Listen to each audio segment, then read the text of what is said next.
nossa mensagem tem um pouco a ver com a nossa realidade. Eu creio que o Senhor tem nos guiado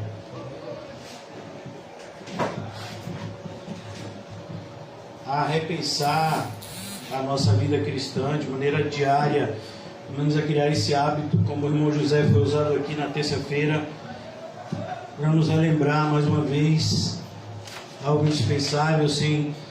Sem a regeneração, a vida cristã não tem sentido. E hoje eu queria falar com vocês a respeito desse tema, um tema que ficou conhecido no ano passado por conta da politização desse tema, mas que é extremamente relevante para nós enquanto cristãos, e inclusive a visão que eu quero trazer hoje é um pouco diferente de tudo aquilo que eu vi, que é a cristofobia no universo evangélico. Essa expressão cristofobia, ela significa, vocês sabem, é como claustrofobia, aracnofobia. Quando você coloca o sufixo fobia no final da palavra, a ideia é de medo. Então, a ideia de cristofobia é uma pessoa que tem medo ou aversão a Cristo. E esse termo também é usado muitas vezes para falar sobre a perseguição cristã, no sentido de pessoas que perseguem os cristãos em países, onde o evangelho, a pregação do evangelho é proibida, e muitas pessoas usam esse termo cristofobia com esse significado, onde desses países que as pessoas têm aversão ao cristianismo, países de corrente socialista, outros países onde a influência maior é muçulmana, islâmica. Mas o que me chama a atenção, principalmente na realidade nossa aqui no Brasil, eu não quero ir muito longe, mas eu gostaria de pensar na nossa realidade no Brasil, mais especificamente até na nossa cidade ou no nosso estado, que não é diferente, apesar de nós termos um país extremamente grande e com culturas variadas de acordo com a região, mas nesse sentido nós somos muito parecidos. Há uma cristofobia no universo evangélico. Eu não sei se você já se atentou para isso, que cada vez se fala menos do nome de Cristo na igreja. É muito comum as pessoas falarem: irmão, Deus te abençoe. Essa é a vontade de Deus. Olhe, Deus é bom. E todas essas expressões, por si só, elas não estão erradas. Muito pelo contrário, dependendo do coração e dos lábios de quem ela sai, é até correta. Mas na grande maioria das pessoas, isso revela uma aversão a Cristo. Hoje nós preferimos usar o nome de Deus, que é um nome, por assim dizer, que traz mais unidade do que propriamente o nome de Cristo. Onde a gente prefere usar o nome de Deus, porque se a gente falar do nome de Deus, aí eu posso usar exemplos como o de Abraão, que a Bíblia diz que é rico, como Davi, que a Bíblia diz que pegava na espada e matava um monte de gente. Eu posso usar nomes de pessoas do Antigo Testamento e justificar atitudes que são abomináveis aos olhos de Cristo. Então a gente vê hoje em dia uma cristofobia crescente no universo evangélico. Isso é o título da nossa mensagem de hoje. Eu comecei o dia, e como sempre, irmãos, eu sou pastor e eu fui chamado para esse ofício. Eu passo o dia, do ponto de vista do mundo, sem fazer nada. Então, se você botar alguma coisa no WhatsApp, se você botar alguma coisa no Facebook, se sair alguma coisa, provavelmente eu vou ver. Porque eu estou o tempo todo fazendo isso mesmo, orando, buscando a Deus, ouvindo pregação, lendo a Bíblia. Eu passo normalmente o meu dia todo fazendo isso. Todo. E hoje, para a gente, como não podia ser diferente, uma pessoa que não está indo aos cultos, desde que começou esse lockdown, e pessoa que eu creio que ainda não entendeu a mensagem cristã, apesar de nos acompanhar há tanto tempo. Talvez eu creio que ela não acompanha as mensagens pela internet. Você acompanha, não presta atenção. Essa pessoa ela colocou no grupo hoje. Na verdade ela não colocou, ela encaminhou, né? Você sabe quando é encaminhado. E diz assim: quem inventou as 3 regras básicas para proteger a distância, a higiene das mãos e o uso das máscaras? Essas leis foram dadas à nação de Israel. Eu não vou ler aqui porque é um lixo o que está escrito aqui. Eu não vou ler. Mas assim, no final diz assim: e se essa mensagem chegou até você e você a compartilhar com outras pessoas, isso é chamado de evangelismo. Isso não é evangelismo. Não se falou de evangelho. Não se falou de Cristo nessa mensagem. Não se falou da cruz. Não se falou de arrependimento. Não se falou de fé. Não se falou de absolutamente nada dos conceitos principais daquilo que se é evangelho. Mas isso é o evangelismo de hoje, onde a gente quer pegar e fazer uma religião que seja politicamente correta. A gente falou sobre isso recentemente. Onde a gente quer estar bem, onde a gente quer se sentir bem, e ainda assim se sentir do lado de Deus. Não, você não vai conseguir fazer as duas coisas. E Cristo está na Bíblia como um divisor de águas. Aquele que o segue necessariamente deve imitá-lo. E aquele que não o segue necessariamente tem que tomar um caminho como o do jovem rico, para longe dele. Se você pegar a Bíblia, você vai ver que nunca mais aquele jovem aparece perto de Cristo. Não tem notícia mais dele. Ele percebeu que ele e Cristo não combinavam, não pensavam de maneira igual. E é o que tem acontecido hoje em dia dentro da igreja evangélica. E temo que isso possa acontecer no meio da nossa igreja, no meio da nossa congregação local. Pessoas que falam muito de Deus e se esquecem do Deus encarnado, que veio ao mundo salvar pecadores, dos quais nós somos o principal. Cristo Jesus. O nome que está acima de todo nome. Você tem vergonha dele por quê? Glória a Deus. Por que você tem vergonha do nome de Jesus? Falar esse nome que é tão lindo, Glória a Deus, que até na sua etimologia é precioso. Deus salva. Amém, Jesus. Mas a gente não quer confusão, a gente fala de Deus. A gente pega Levítico, Deuteronômio, tira tudo do contexto. Levítico aponta para Cristo. Deuteronômio aponta para Cristo. Êxodo aponta para Cristo. Cristo é o nosso grande libertador, não Moisés. Moisés é apenas uma prefiguração. Então a gente tem vivido dias assim. E existem 2 reações que eu gostaria de pensar com vocês hoje, que nos assustam em Cristo. Há uma positiva e há uma negativa. Eu vou começar pela negativa. E eu gostaria que vocês abrissem, como eu disse, no Evangelho de Lucas. Uma passagem extremamente conhecida, que é capítulo 8 do Evangelho de Lucas. Olha, as pessoas ficam com medo de Jesus e pedem para Jesus ir embora. Lucas 8, 37. O contexto aqui, todos vocês estão familiarizados. Nós fizemos um estudo recente no Evangelho de Mateus, que trata desse tema, Mateus 8. Já falamos em Marcos também desse tema. Já estamos em Marcos 14 e essa passagem está em Marcos capítulo 5. Então vocês estão familiarizados com essa passagem, aonde Jesus vai até essa região chamada de Gadara. Outras pessoas chamam de Gerasa, né? Mas é a mesma região. E Jesus expulsa uma legião de demônios que habitava em um homem.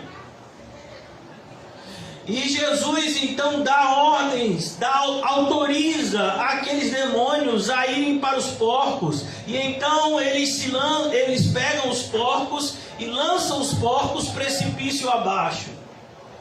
E aí vocês já sabem, o endemoniado é curado. Mas olha o que acontece. todo o povo da circunvizinhança, esse é o versículo 37 do capítulo 8 de Lucas. Todo o povo da circunvizinhança dos Gerazenos rogou-lhe que se retirasse dele, porque estavam possuídos de grande medo. O que atemoriza as pessoas, irmãos?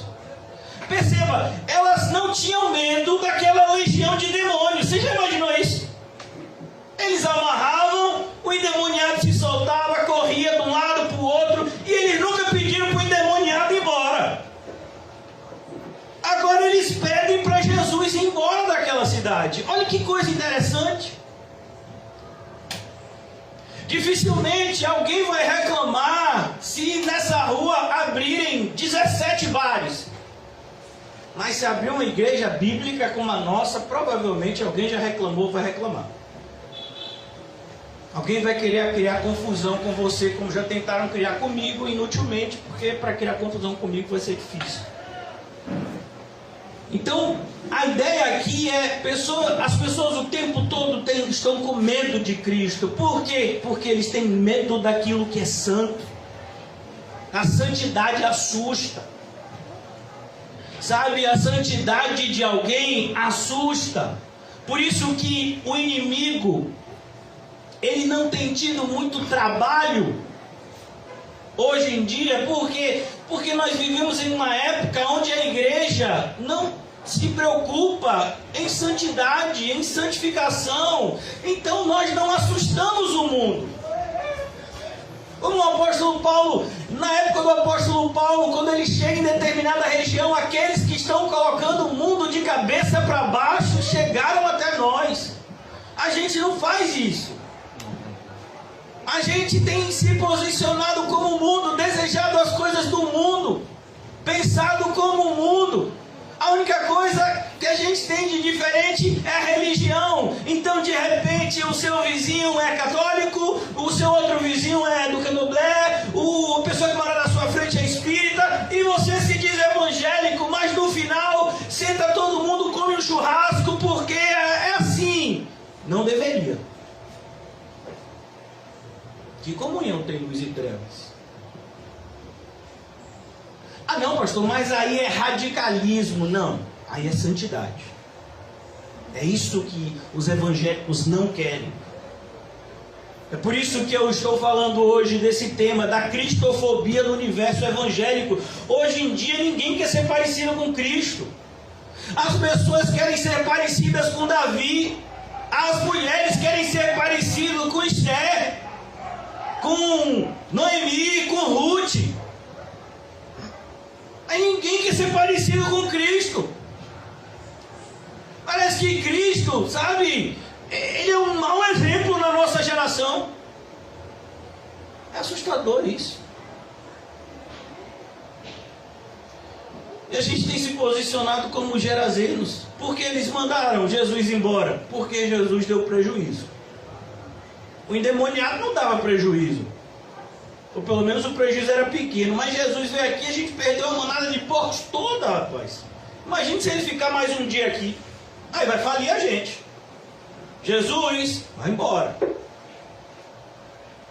Você não já se perguntou se você não está fazendo isso também, irmão? Porque ler a Bíblia não significa que você ama Cristo. Você pode ler a Bíblia por diversos motivos.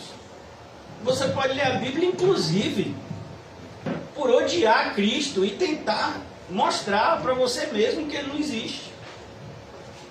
Muitas pessoas fazem isso e tentaram fazer isso no decorrer da história. Estudaram a Bíblia muito mais do que eu e você, com a tentativa só de combatê-la. Quer saber qual o papel de Cristo na sua vida? Onde que Cristo está na sua vida? Eu acho que a um ponto a gente tem errado. Sabe, constantemente as pessoas vêm até mim e perguntam: pastor, eu acho que eu tenho que ler mais a Bíblia, sabe? Eu acho que eu tenho que orar mais. Eu sinto que eu preciso mais fazer isso. Sim, e Cristo? Porque ler a Bíblia sem Cristo não vai te ajudar. Orar sem Cristo também não vai te ajudar. Vir para a igreja sem querer Cristo não vai te ajudar. quero saber qual é o papel de Cristo na sua vida. Amém. E a gente tem vivido esse universo onde a gente fica calado. Porque ninguém falou nada quando a pessoa botou isso no grupo. Eu sei, eu conheço vocês. Eu conheço as ovelhas. O pessoal diz, rapaz, eu não vou dizer amém não. Porque eu sei que o pastor vai dizer alguma coisa.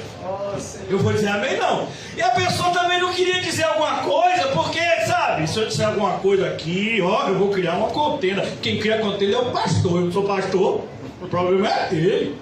Ele que é o criador de contenda.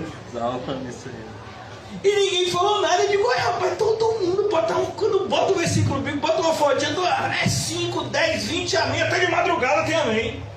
E eu fiquei só observando, a pessoa botou isso, ninguém disse nada. Ninguém falou nada. E eu sei que teve gente que viu e não falou, que quem não vai falar é outro, eu que não falo. Ó Senhor Jesus. Eu, ó, vou falar, eu. Falo nada. Sabe, irmãos, quem ama a Cristo está disposto a dar cara para bater por causa dele. Amém. Se você não está assim, você tem que repensar o seu amor por Cristo. Sabe, o que faz as pessoas nos odiarem é Cristo. As pessoas não odeiam teólogos. Não, você senta com um teólogo para bater papo. Você senta com um teólogo e ele te ensina um monte de coisa a respeito de história e de coisas que não tem importância nenhuma do ponto de vista cristocêntrico.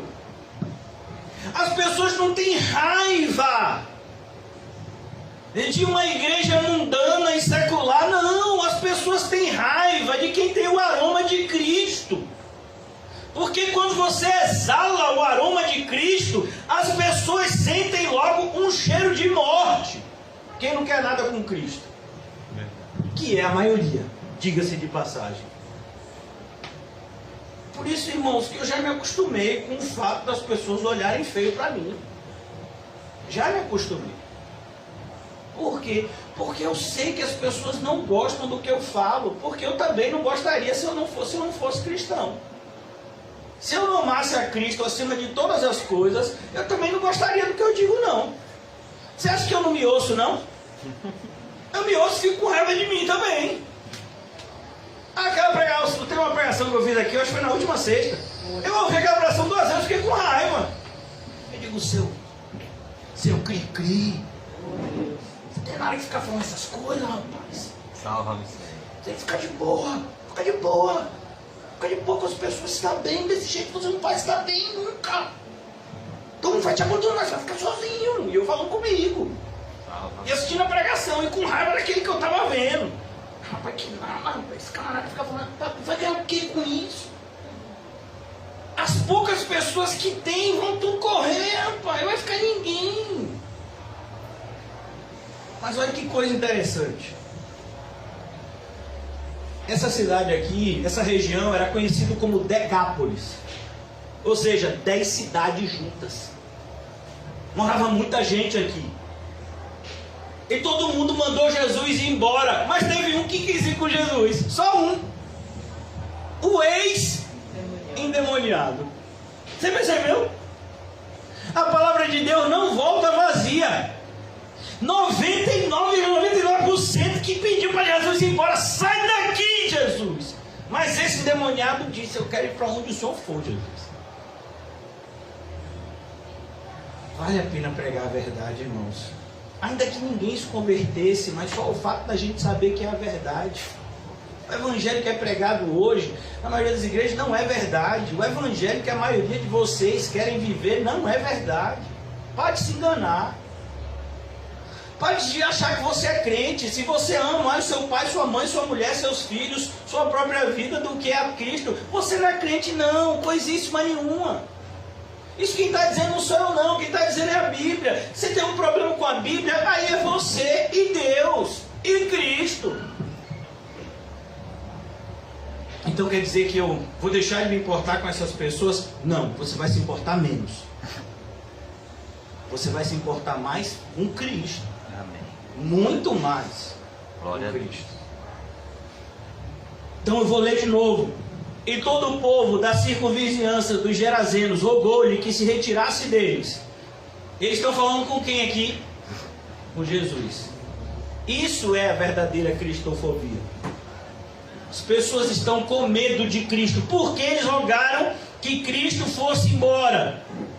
Porque eles estavam possuídos de grande medo. E Jesus, tomando de novo o barco, foi embora. Meu irmão, se o pessoal não me quer aqui, eu não vou ficar aqui. Eu não entendo. Sabe, é uma expressão que muitas pessoas usam. Você não tem necessidade de aprender esses termos, né? Na maioria das vezes são usados do ponto de vista acadêmico, mas existe um termo chamado cristianismo militante. É quando alguém quer colocar o cristianismo goela abaixo. Como, por exemplo, aqui na nossa cidade, a gente teve até um evangélico. Ele não é evangélico, coisa nenhuma, mas ele disse que é evangélico. Foi candidato a prefeito, foi deputado federal mais votado, o seu filho foi o deputado estadual mais votado, e um dos projetos dele era destruir os orixás do Dique do Tororó e botar lá no meio uma Bíblia. Isso é cristianismo, isso seria cristianismo militante. Ou seja, eu quero que a sociedade seja cristã. Não, eu não quero que a sociedade seja cristã. Por que você quer que a sociedade seja cristã? Não, alguém aqui já leu Tito? Eu vou ler Tito rapidamente para vocês. Tito capítulo 1. Está na Bíblia, viu, irmão? Amém. Tito fica logo depois de 2 Timóteo. Está nas chamadas epístolas pastorais. Tito capítulo 1 e o versículo 1. Paulo, servo de Deus e apóstolo de Jesus Cristo, para promover a fé que é dos eleitos de Deus. Esse é o nosso chamado. É promover a fé que é dos eleitos de Deus. O nosso chamado é pregar a Cristo a toda criatura. E aquelas criaturas que forem ovelhas de Cristo, crerão em Cristo e serão feitos filhos de Deus. Vamos estar em João capítulo 1, versículo 12 e 13. Mas a nossa função não é transformar a nossa sociedade numa sociedade moralizada pelos valores superficiais do cristianismo moderno. Não! Isso não é a nossa função. Isso não deveria nem estar na nossa lista de prioridades. Não, é pregar a Cristo. E tem mais, de pregar o verdadeiro Cristo, porque a gente tem muito medo de pregar a face do Cristo crucificado, do Cristo que nos chama a sofrer juntamente com Ele. Por quê? Porque a gente sabe que a gente vive num mundo que ninguém quer sofrer. Onde os remédios mais vendidos são os analgésicos e os ansiolíticos. Ninguém quer sofrer, não. Por isso a gente vive num mundo assim, cristofóbico. Não, e o cristofóbico não é hoje quem está fora lá, não. A cristofobia tem invadido a igreja e os crentes estão com medo de Cristo, pedindo para Cristo ir embora da vida deles, porque se ficar vivendo esse evangelho cristocêntrico que está aqui na Bíblia, aí eu vou ficar pobre, aí eu vou ficar sozinho, aí ninguém vai querer nada comigo. Não, eu não quero viver uma vida assim, eu quero viver uma vida legal. Eu não quero também luxúria, mas eu quero viver uma vida legal, pastor. Você quer viver uma vida legal? Procure uma igreja legal. Porque essa igreja é bíblica, ela não é legal. Agora tem uma cristofobia que é correta. E que a gente vai ver em algumas passagens da Bíblia. E já que a gente está no Evangelho de Lucas, vamos então abrir um pouco antes. A gente estava em Lucas 8, vamos abrir em Lucas 5. E a gente vai ver aqui a cristofobia correta. Lucas 5. Olha, irmãos, eu faço questão de ler essa passagem toda, que eu acho ela extremamente interessante. Quem aqui já leu um dos evangelhos todos? Amém. Eu creio que todo mundo aqui, né? É impossível ter uma pessoa que se diga evangélica, que tem a cara de pau, de nunca ter lido nem o Evangelho, nem o de Marcos, que tem só 16 capítulos. Em nome de Jesus. Se você nunca leu, leia essa noite. Em 2 horas você lê Marcos. Pastor, mas minha leitura não é assim tão boa. Então em 4 ou 5 você lê. Mas leia hoje. Pelo menos um Evangelho em nome de Jesus, alma. Você não deve se contentar com isso, não. Isso é só o começo, viu? Vai ficar bem. Não, o pastor disse que para ir para o céu é só um evangelho que tem que ler. Já fiz minha parte, estou no céu. Não, não foi isso que eu disse, não. As pessoas amam deturpar o que a gente fala do púlpito. Agora aqui no capítulo 5, olha que coisa. Já no início do capítulo 5, eu sei que o título da sua Bíblia e da minha é A Pesca Maravilhosa. Glória a Deus. Aconteceu que ao apertar a multidão para ouvir a palavra de Deus, estava ele junto ao lago de Genezaré e viu 2 barcos juntos à praia do lago. Mas os pescadores, havendo desembarcado, lavavam as redes. Olhe, quando Jesus chega, tem prejuízo. Os pescadores chegaram, Jesus estava lá. Rapaz, esse rapinho aí, varão. Rapaz, ele deu azar, viu? Rapaz, ele está pregando a palavra, a gente não pegou uma piada. E eu vou dizer, eu conheço esse mar aqui, rapaz. Eu fui criado aqui, conheço esse lago aqui como a palma da mão. Sei onde tem peixe, sei onde não tem. E hoje eu não peguei um, rapaz. A culpa é desse camarada. Você não pensaria isso, não? Imagine. Vamos imaginar que você nunca deu carona a um irmão de igreja. Aí no dia que você dá carona a um irmão de igreja, batem no seu carro. O que você vai pensar? Eu não vou pensar nada, pastor, porque eu não... Mentiroso. Você vai pensar que aquele irmão de igreja está em pecado. Aquele irmão de igreja está curucubaca. Que ele barriou tudo. E ainda mais você vai pensar... Se for só isso, né? Tem gente que pensa ainda pior. Que nada, varão, não dou carona mais pra ninguém. Olha o que dá aí. Vou ficar na minha. Porque na maioria das vezes tem gente que diz assim, fulano, a maioria das vezes as pessoas deveriam pensar com a cabeça. Por quê? Porque elas pensam com o bolso. A gente vive numa sociedade que pensa com o bolso. Então, se alguma coisa botar dinheiro no seu bolso, você gosta. Você é assim. É igual um cachorrinho quando ganha aqueles biscoitinhos de cachorro. Você já viu como é que ele fica com o rabinho abanando? Pois é o ser humano quando ganha uma nota de 100 reais. E se for de 200, ainda dá pulinho. Essa é a sociedade que a gente vive, irmão. Todo mundo riu porque está se identificando. E viu 2 barcos. E eles tinham desembarcado, lavavam as redes. Quando é que você lava a rede, irmão? Quando a pescaria acabou. Entrando em um dos barcos, que era o de Simão. Quem é Simão? Pedro. Não é Pedro, gente boa, pai. Pedro a gente vai se encontrar lá no céu. E ele é gente boa mesmo, porque ele foi santificado e agora ele está glorificado no céu. E Pedro, Simão aqui, pediu-lhe que se afastasse. Ele olhou para Pedro e disse, se afaste um pouco da praia. E assentando-se, ensinava no barco as multidões. Quando acabou de falar, disse a Simão, faze-te ao largo e lançai as vossas redes para pescar. Agora você imagina, Simão ouviu Jesus pregar e disse, Jesus, vou dizer uma coisa, de Bíblia o senhor entende. Não vou discutir, de Bíblia o senhor entende, o senhor está falando aí, está tudo aí mesmo, eu entendi, mas de pesca. Se o senhor ainda me ensinasse a fazer uma cadeira, eu até aceitava, porque eu sei que o senhor é carpinteiro. Pelas suas mãos eu posso ver que o senhor é carpinteiro, já ouvi que o senhor era carpinteiro lá em Nazaré. Mas quer me ensinar a pescar? Eu, Pedro, nascido e criado nessas águas aqui, aprendi a nadar aqui, Jesus. Conheço onde tem peixe, onde não tem, ainda mais o horário que tem peixe. Esse horário não tem mais peixe. E o lugar que Jesus mandou lançar a rede também não dava peixe. O peixe fica no meio do mar. Os cardumes ficavam no meio. Quando acabou de falar, disse a Simão, versículo 4, faze-te ao largo e lançai as vossas redes para pescar.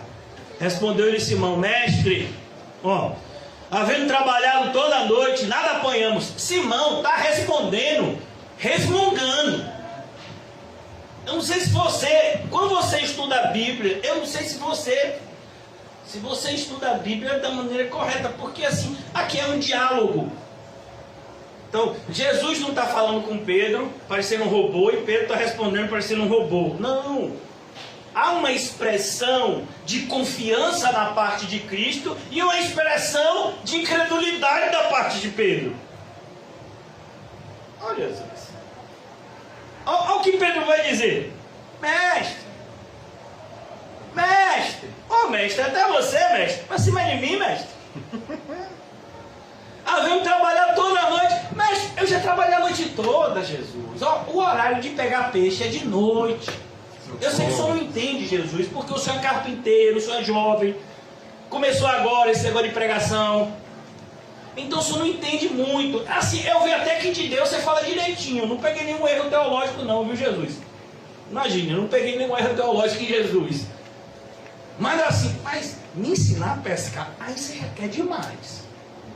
Sabe o que eu estou dizendo, irmãos? Sabe por que eu estou repetindo isso? Porque é como se alguém te dissesse: irmãos, não tenha medo do Covid, creia em Cristo. Você quer me ensinar? A gente vive numa sociedade, sabe, extremamente tecnológica. Os cientistas dizem aí, são 2 máscaras em não sei quanto, que é para você não pegar o Covid. Os cientistas dizem que a vacinação é X e Y. Os cientistas dizem isso e aquilo. E aí você quer me ensinar? Você. A Bíblia quer me ensinar alguma coisa? Cristo quer me ensinar a superar esse momento de pandemia. Mas quem é Cristo para falar alguma coisa comigo nesse momento de pandemia? Quem é Ele? Ele é o criador do vírus. Só por isso você já devia acreditar. Ou você nunca percebeu no Evangelho de João? Nada foi criado sem Ele. Nada. Nada foi criado sem Ele. Qualquer coisa que você vê no mundo, desde as menores como um vírus, as maiores como os planetas, foram criados por Ele. Nada foi feito sem Ele. Mas a gente não, irmãos, a gente dá mais credibilidade, como a gente viu na quarta-feira, aos ímpios. Como é que começa o Salmo 1? Bem-aventurado aquele que não segue o conselho dos ímpios. Mas não é isso que a gente tem seguido. E aqui Pedro está nessa mesma pegada. Pedro está aqui na confiança do homem. Maldito o homem que confia no homem. Então Pedro estava confiando na sua experiência. Olha, Jesus, de pesca eu entendo.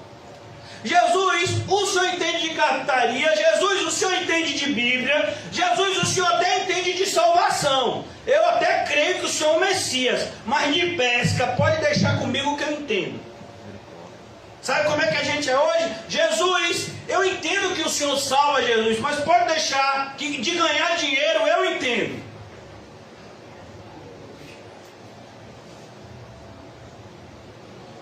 Quando acabou de falar, lançai, disse a Pedro, faze-te ao largo e lançai as vossas redes para pescar.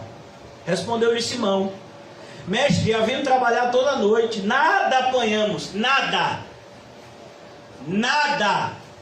Irmãos, para um pescador não pescar nada é difícil, irmão.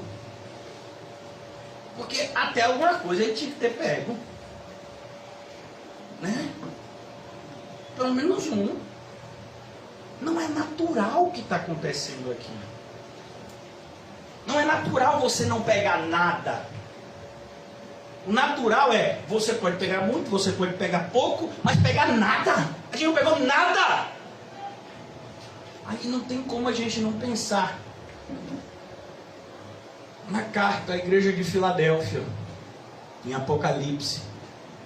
A porta que Deus fecha, ninguém abre. Glória a Deus. Se Deus diz não, é não. Não. Filho pródigo, ninguém vai lhe ajudar. Ninguém. Irmãos, as pessoas da região, lá em Lucas 15, davam mais comida aos porcos do que Ao filho. ao filho pródigo. Disse, não, eu vou para casa de meu pai. Glória a Deus. Nada apanhamos, nada. A gente não pegou nada, Jesus. Hoje o mar não está para peixe. A gente entendeu. A gente vai voltar para casa, vai dizer para as mulheres, ó mulher, hoje é farinha com sal. É o famoso mingau de cachorro. E alho. E se tiver um alhozinho ainda vai. Se não, é só mingau mesmo com sal. Mas sob a tua palavra lançarei a rede. Por que isso, irmãos? Porque quando você é cristão, existe uma força que é maior que a sua incredulidade. Todos nós aqui somos incrédulos, todos nós. Se a gente tivesse aqui e caísse um raio aqui, não ficava todo mundo com medo?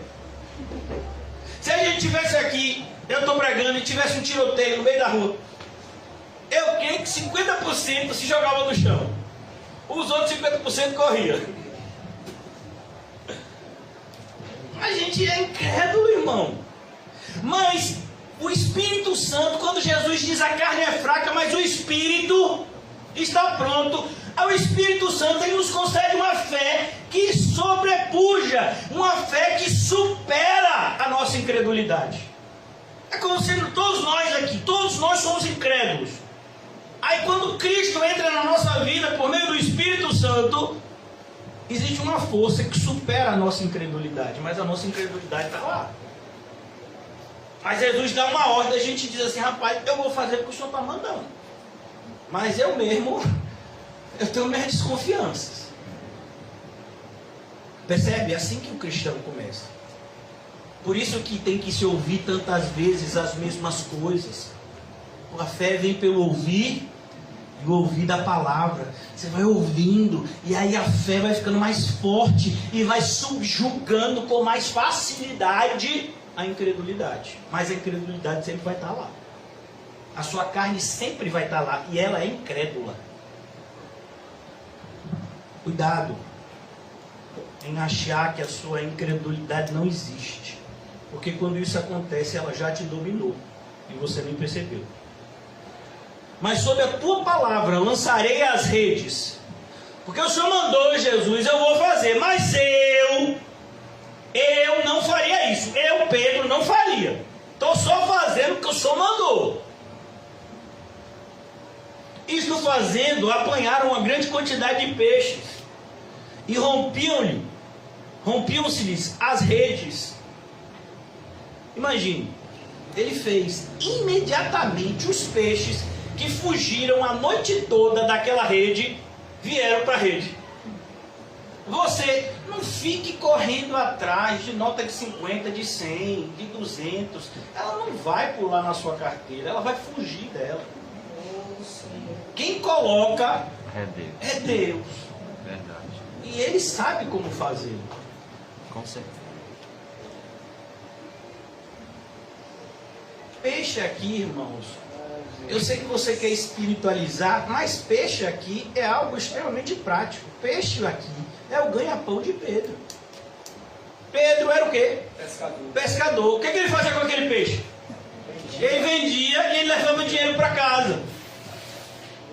Então, Jesus está dizendo, Pedro, faça do jeito que eu estou falando. Ô Jesus, é sério. Será que vale a pena se eu for empresário honesto, eu vou falir, Jesus? Se eu ficar fazendo tudo certinho, Jesus, eu nunca vou dar nada. Ô Jesus, se eu não fizer, se eu não passar 2 ou 3 pessoas para trás, o que vai ser de mim? Não, faça o que Jesus manda. Faça o que Ele manda. Isto fazendo, apanharam grande quantidade de peixes e rompiam-se as redes. Então fizeram sinais aos companheiros do outro barco. O do outro barco. Gente, está dando dinheiro aqui. Já pensou? Ó Senhor Jesus, misericórdia. Você chamaria seu companheiro? Você chamaria? Imaginar que você está num lugar e começa a chover dinheiro. Você vai chamar seu vizinho, crente. Você liga para o irmão José. Irmão José, vem rápido com um quinho. Traz o carro, porque está chovendo dinheiro aqui para a gente encher a caçamba. Corre, Quinho. Pagar as contas. O negócio é o celular de quinho atender. Oh, Jesus. E não pode ser depois do almoço, porque é a hora do soninho. Socorro, Deus. Mas for na hora certa, que vem com o carro, chá, e enche. E aí o carro chega lá, aí. Oh, Deus. Já pensou? Socorro, Jesus.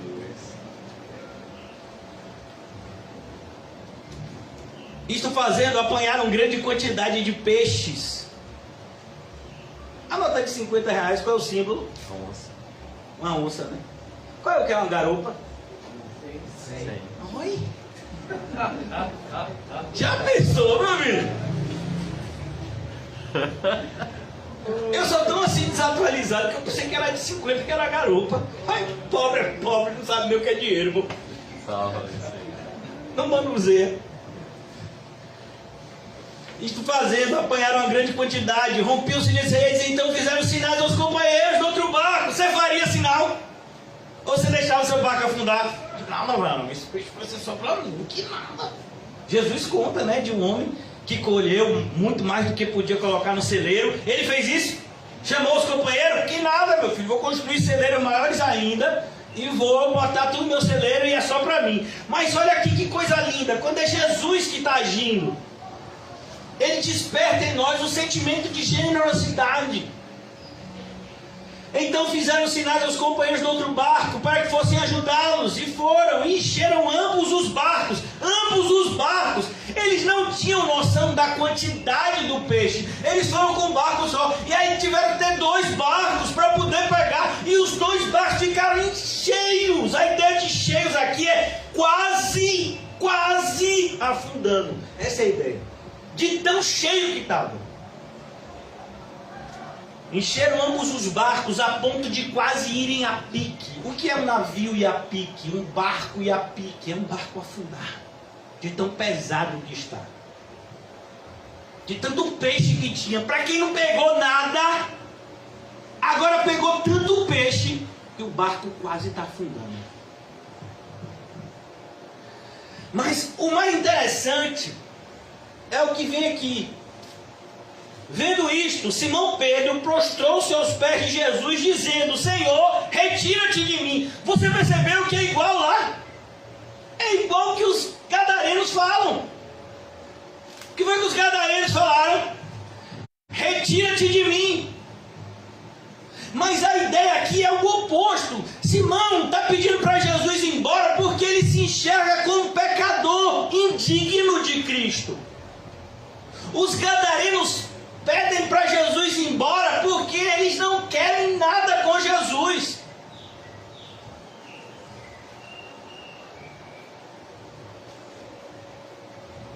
Qual é o tipo de temor por Cristo que você tem? Simão Pedro prostrou-se aos pés de Jesus. Ele prostrou-se aos pés de Jesus, diferente dos gadarenos. Lá em Gadara, o único que se prostrou aos pés de Jesus foi a legião de demônios. A legião, ele ainda estava endemoniado quando se prostrou aos pés de Jesus, pedindo que não lançasse eles no abismo, no inferno, mas que deixasse eles naquela região. Aqui é Pedro, que vendo aquele sinal de Jesus, ele se prostra e ele percebe a sua indignidade diante daquele que é totalmente diferente dele. É isso que significa santidade. Por isso você, irmãos, precisa entender que se você é um cristão, você tem que desejar ser diferente do mundo. Inclusive na maneira de reagir diante da pandemia. Amém. Na maneira de viver, na maneira de tratar os problemas do cotidiano.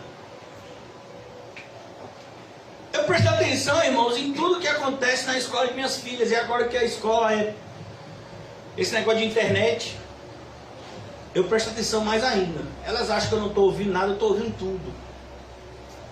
E hoje mesmo teve uma professora, não sei qual foi a professora, que estava falando com um aluno que religião, foi na aula de Maria, que religião e ciência não andam juntas.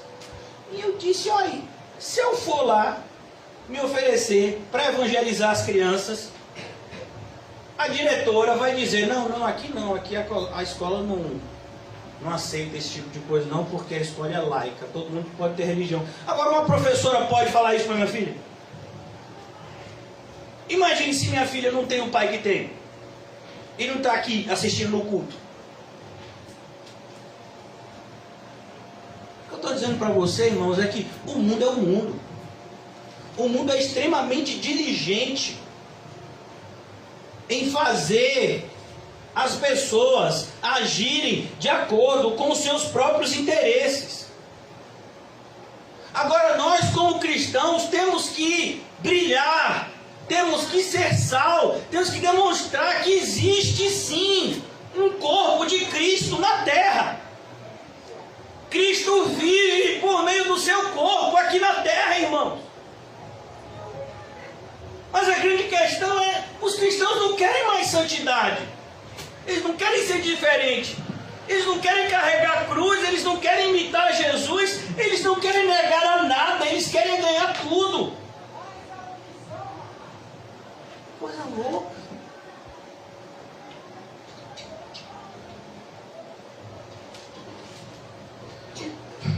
E aí a gente vê os governantes com atitudes cada vez mais esdrúxulas, de ambos os lados. E os cristãos no meio disso. Como se o nosso reino fosse dessa terra. O nosso reino não é desta terra, irmãos.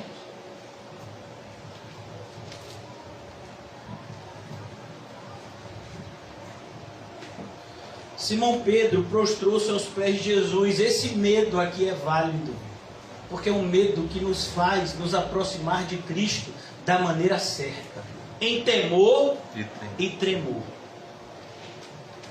Aqueles que tratam a Cristo como um qualquer, nunca o conheceram de fato.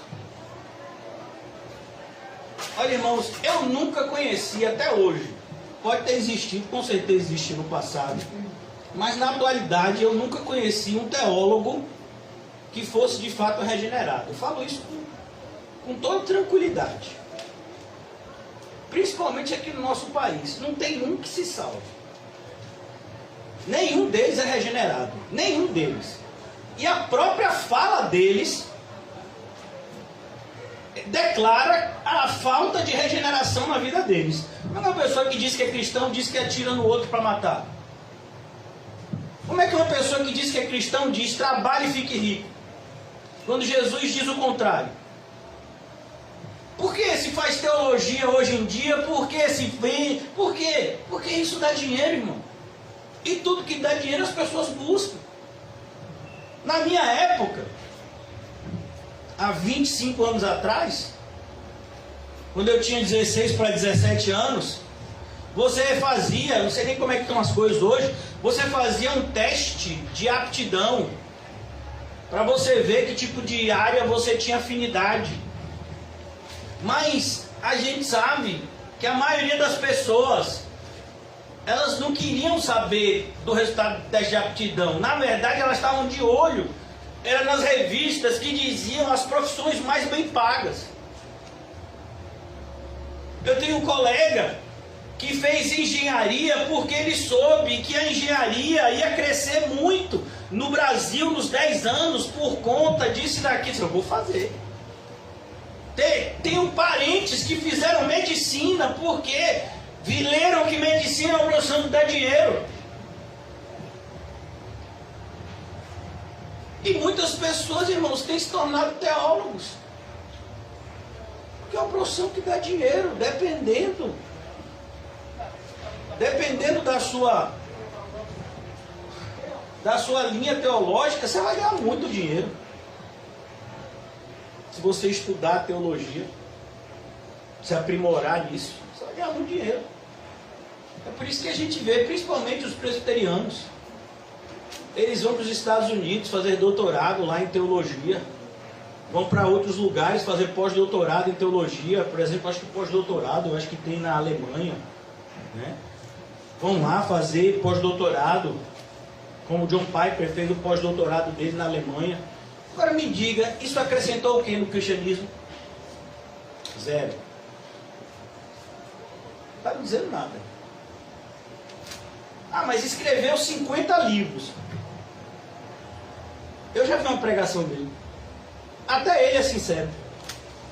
Ele disse: ó, irmãos, eu vou dizer uma coisa para vocês, uma pregação dele. Você pegar meus 50 livros e ler, ele escreveu mais de 50. Mas ele disse: se você pegar mais 50 livros e ler, ele diz a mesma coisa. Já imaginou isso? O próprio autor do livro está dizendo: eu só faço repetir. Porque o interesse é vender. O editor me cobra que eu tenho que produzir, e eu tenho que produzir. Eles têm contratos. Como, por exemplo, vamos imaginar que Rodolfinho e Paulinho aqui têm um contrato com a Sony Music. Ela vai cobrar, meu filho. Eu paguei vocês com antecedência pelo CD. Cadê o CD? Ah, mas é porque a gente não está... As músicas não estão fluindo. Esse trabalho de música flui não, meu filho. Tem que sair o contrato, tem que sair a música. É assim que funciona. Tudo gira em torno de dinheiro. Se você abrir uma loja e não vender nada, o que vai acontecer? No outro mês, a loja vai fechar. Você sabe aqui no Brasil, de cada 2 empresas que abrem, em menos de um ano, uma fecha? Então, quando alguém abre uma empresa, há 50% de chance dela fechar no primeiro ano. Olha que coisa.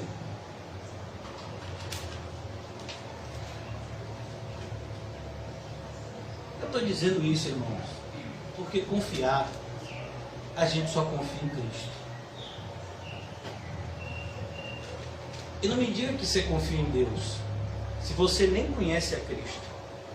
Porque se você não conhece a Cristo, você não conhece a Deus. Porque só conhece a Deus quem conhece a Cristo e quem Cristo apresenta ao Pai. Só Cristo pode te apresentar ao Pai. Quem não tem o Filho, não tem o Pai. Então não vem com sua conversa disso, daquilo, porque tem muitos evangélicos hoje que se dariam muito melhor frequentando uma sinagoga judaica do que uma igreja evangélica. Como exemplo que eu dei hoje para vocês. No texto citava-se Deuteronômio, Levítico e eu acho que outro, e Êxodo. Tudo fora do contexto. Tudo fora do contexto. Bom, se você só acredita no Antigo Testamento, meu filho, então você tem que ir para uma sinagoga judaica. Porque nós somos evangélicos. Nós acreditamos no Antigo Testamento também, porque ele era sombra daquilo que veio pelo Novo. E ele se complementa. Mas é assustador. Retira-te de mim, porque eu sou pecador. Pois à vista da pesca que fizeram, a admiração se apoderou dele e de todos os seus companheiros, bem como de Tiago e João, filho de Zebedeu, que eram seus sócios. E disse Jesus a Simão: não temas, doravante serás pescador de homens. Olha que coisa. Olha como é diferente o temor que afasta do temor que nos aproxima. É diferente. Por isso, quando uma pessoa diz: pastor, eu estou com medo, você não tem que dizer para a pessoa não tenha medo. Você tem que primeiro descobrir qual é o medo que a pessoa tem. A pessoa diz: pastor, eu tenho muito medo de viver uma vida errada e de pecar. Continue nesse medo. Não pare de ter esse medo. Mas parece que hoje em dia, né, ter medo é errado. Então, não tenha medo disso não, porque Jesus é amor. Como assim não tenha medo de pecar? Tem assim. Se você ama Jesus, você tem medo de fazer aquilo que desagrada a Ele. É um temor santo, que cresce no coração de todos aqueles que verdadeiramente são de Cristo. Tem medo de desagradá-lo.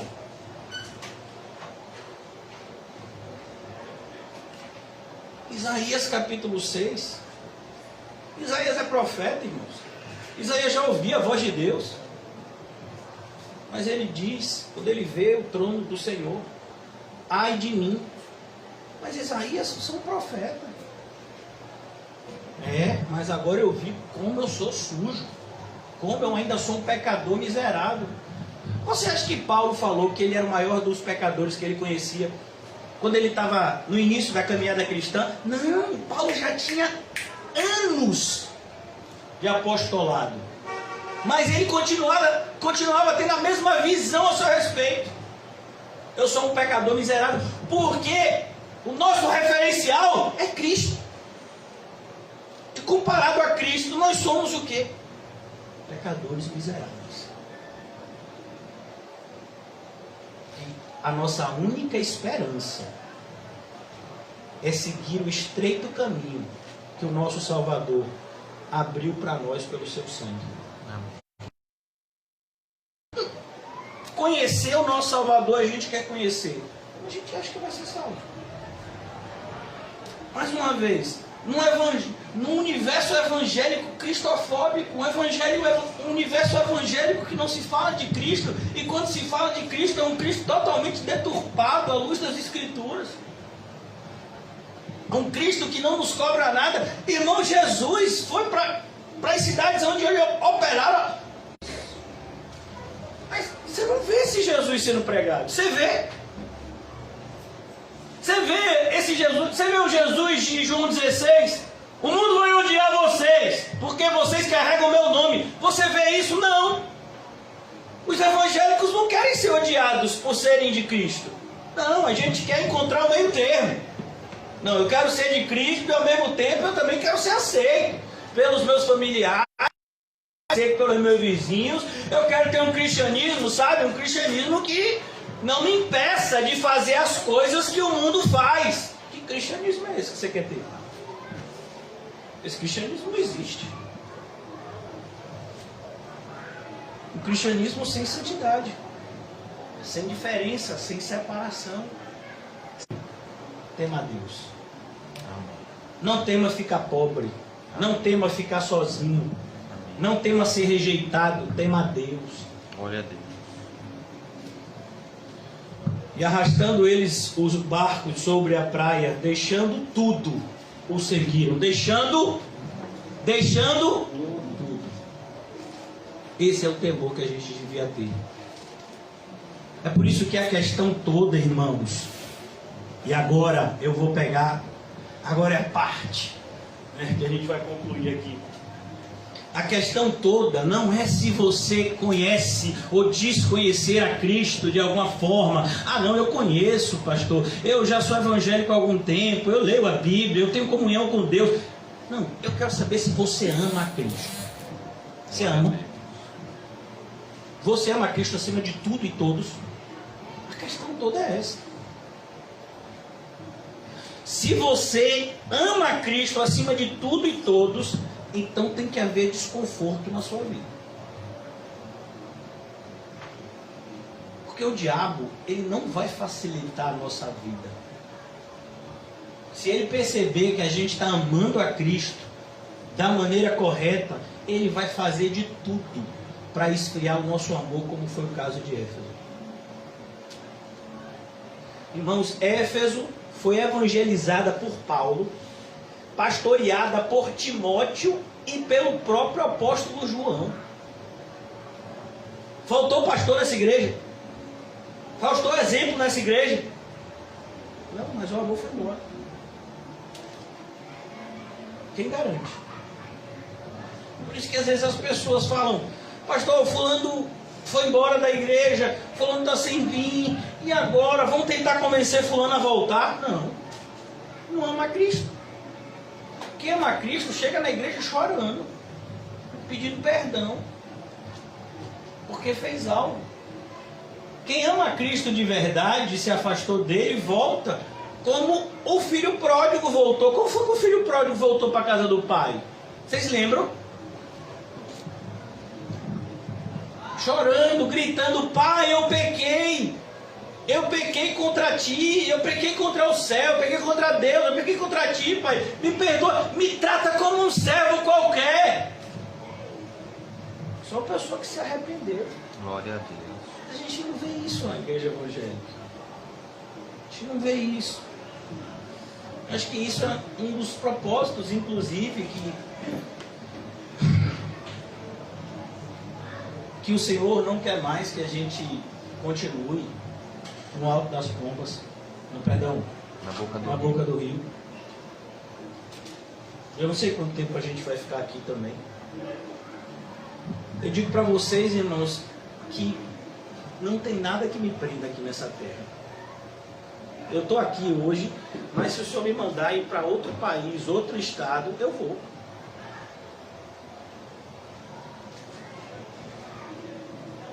O que eu não quero é perder a comunhão com Cristo, porque as coisas que eu já vi. Esses dias, uma pessoa conhecida fez aniversário. Essa pessoa é esposa de um pastor. Passaram um tempo tendo comunhão com a gente. A gente teve o direcionamento de se afastar. Eu, particularmente, em primeiro lugar. Logo depois, essa igreja, irmãos, todo tipo de heresia que você imaginar. Sabe? É foto na praia, de biquíni. É coisa assim assustadora. Você fala assim, meu Deus, cara. É como a gente viu lá no Bezerro de Ouro. Perdeu o freio. Enquanto a gente estava lá pregando, tinha uma aparência de piedade, mas a gente se ausentou, perdeu o freio. A mesma coisa acontece quando as pessoas saem da igreja. Elas ficam um tempo aqui, mas a pregação incomoda até o ponto em que elas saem e perdem o freio, chuta mesmo bola a barraca. E eu tenho que dizer para vocês, não se engane o homem. Aquilo que ele plantar é o que ele vai colher. Cuidado. Quem planta pecado, colhe maldição. E o maior pecado que um evangélico pode cometer é não amar aquele que morreu por ele. O seu pai não morreu por você, a sua mãe não morreu por você. Pode ter, meu pai tomou um tiro por mim, ele morreu por mim. Não, ele morreu para salvar o seu corpo. A sua alma ele nunca poderia salvar. Ninguém morreu para salvar a nossa alma, só Cristo. É por isso que ele merece todo o nosso amor. Amém. Se eu tenho todo o meu amor é por Cristo, como é que eu vou amar outra pessoa? Porque é impossível você amar Cristo e automaticamente não amar todos os outros, até seu pior inimigo. Imagine que ele for próximo. Qual é a melhor esposa do mundo? Uma esposa que ama Cristo acima de todas as coisas. Ela vai ser a melhor esposa. E o marido também. E filho também.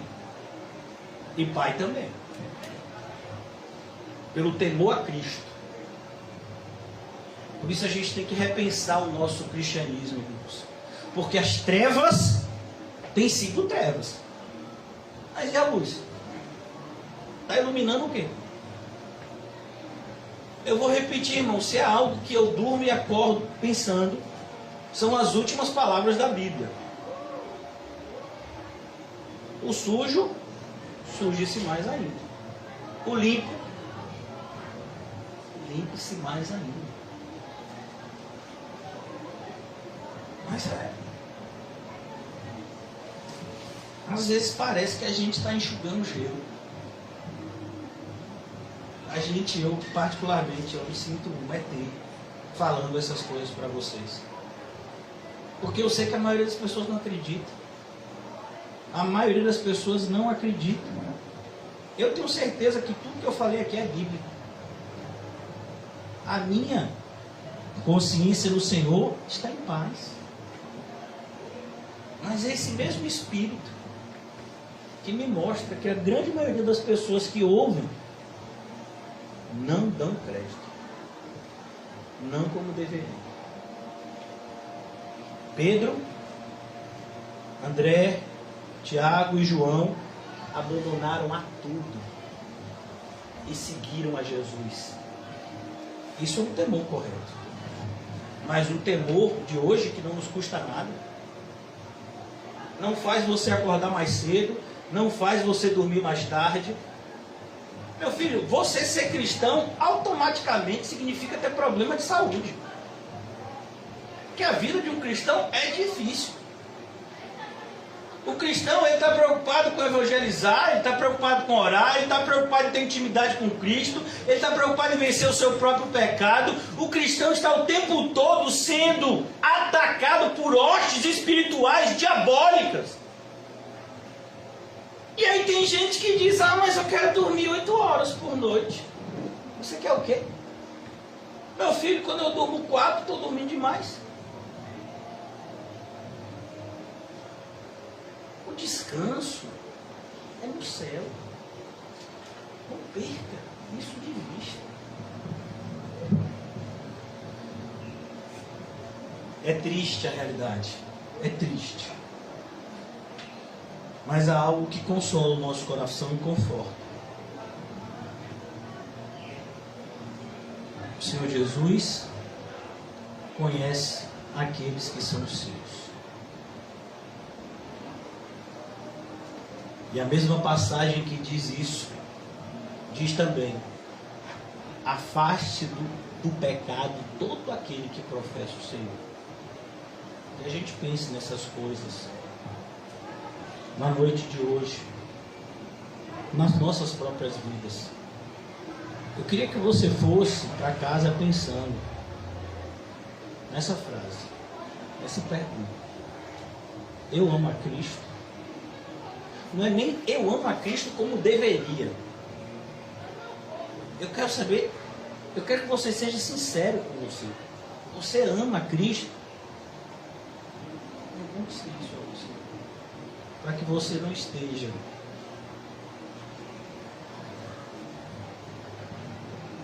diante de Deus como Caim, apresentando falsamente um sacrifício ao Senhor. Ó Deus, nos ajuda. Ajuda-nos a ter uma percepção, em primeiro lugar, do nosso próprio pecado.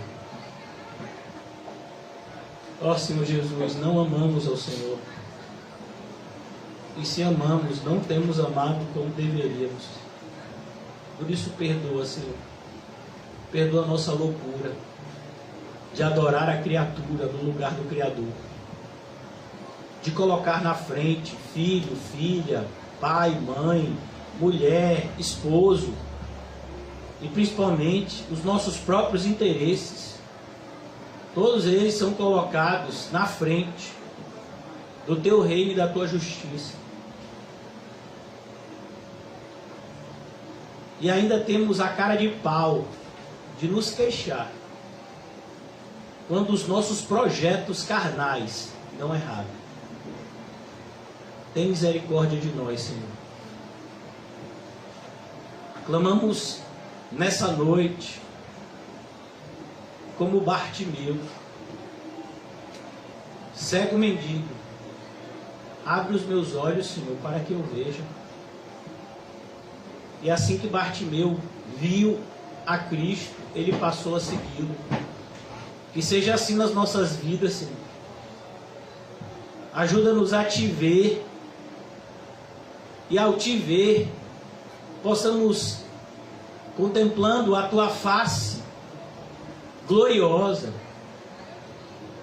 nos apaixonar, Senhor Jesus, por ti, pois o Senhor merece todo o nosso amor, pois o Senhor nos amou primeiro, deu a sua própria vida para provar isso. Ajuda-nos também, Senhor, a ofertar o nosso corpo vivo, santo e agradável a ti, que é o nosso culto racional. Dai-nos, Senhor, da tua graça, para que possamos viver como o Senhor quer que vivamos, como luz, como sal. Em nome de Jesus. Amém e graças a Deus. Amém, irmãos? Saudem-se mutuamente com um olhar santo e pergunte a você mesmo: será que você ama Jesus?